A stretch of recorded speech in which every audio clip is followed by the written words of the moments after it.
Hey guys, it's me, John Anthony Chihak Soldetto, creator of the Bubba Patrol. And I've been doing some live streams promoting the campaign recently.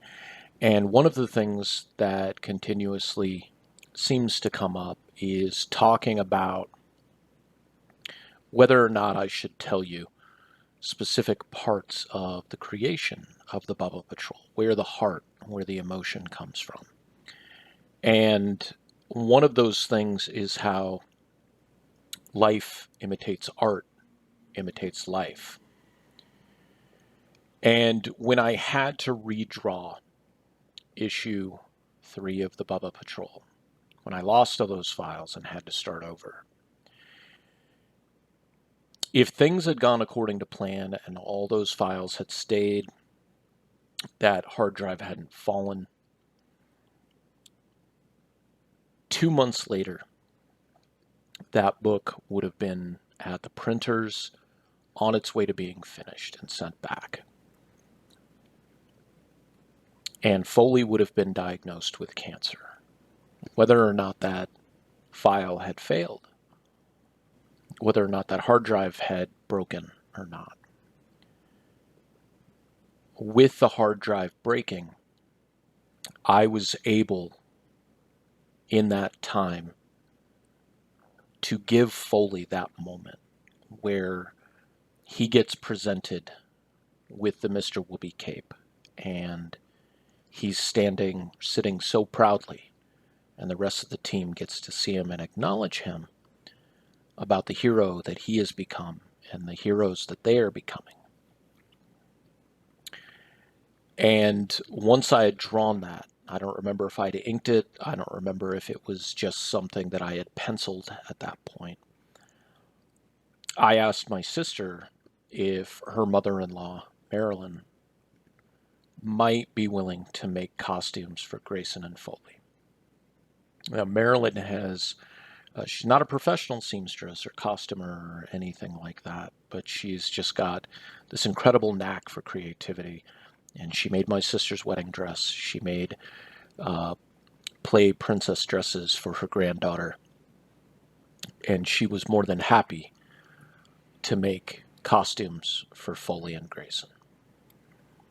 And so when that package arrived, Foley knew there was something special in that package. And I opened it and read the card and carefully opened the tissue paper, one costume at a time.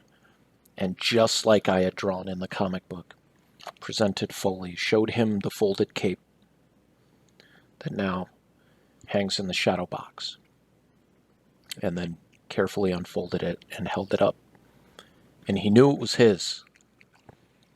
So he sat very still and let me drape it around his neck and tie it in place. And he sat there, puffed out his little chest, and he looked very proud. He knew that that made him a hero.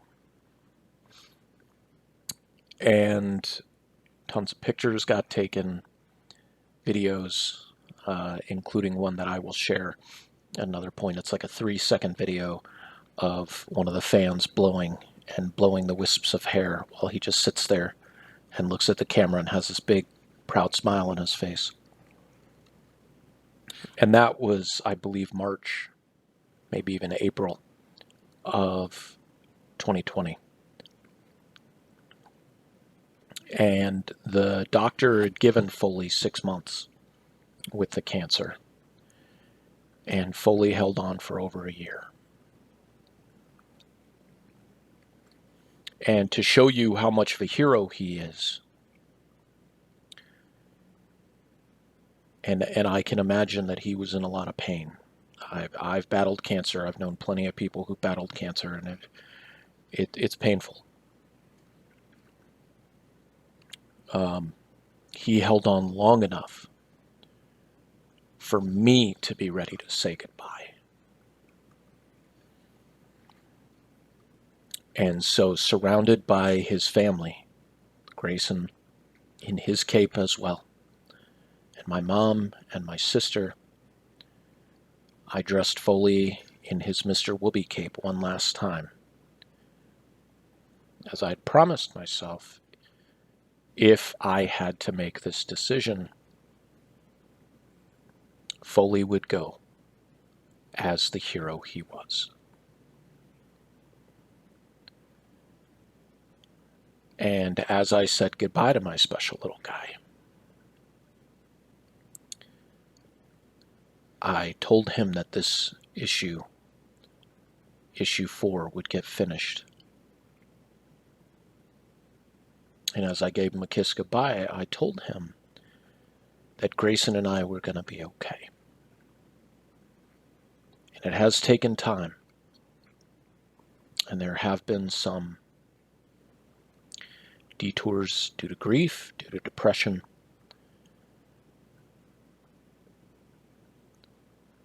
But I'm not going to go out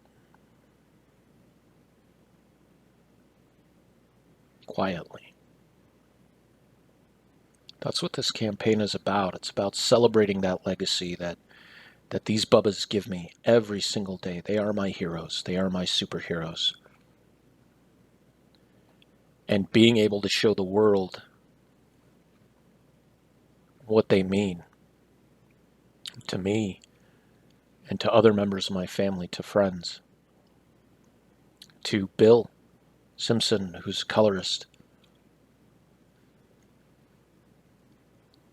These are not just dogs.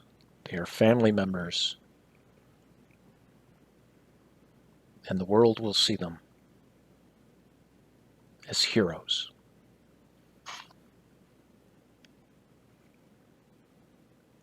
Encourage you to continue to share the campaign